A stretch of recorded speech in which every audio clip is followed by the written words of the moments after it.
Welcome to Burlap Teachers. Enjoy the video. You begin by confirming bitness and installation points because a mismatch is the common culprit.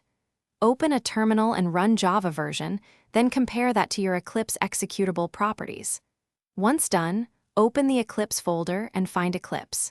In I, make sure there's either a VM line pointing to a JDK or note that it's absent. This sets the scene for a targeted fix rather than guessing. So don't skip verifying exact paths and 32 versus 64-bit before editing files. Now you edit Eclipse. In I to explicitly point Eclipse at the correct Java.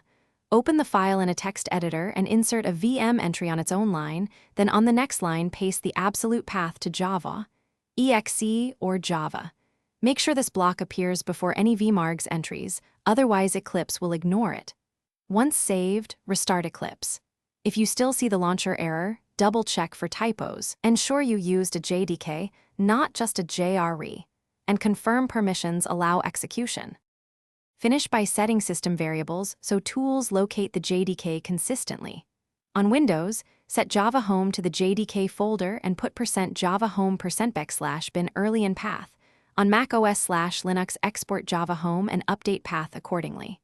Once done, remove older Java installations or reorder path so the correct Java is first. Restart the machine, then start Eclipse. If it still fails, run Eclipse clean and inspect the workspace. Metadata /log for exact error messages. This log reveals remaining mismatches or plugin-related startup failures. Thanks for watching. Consider subscribing if this video helped you.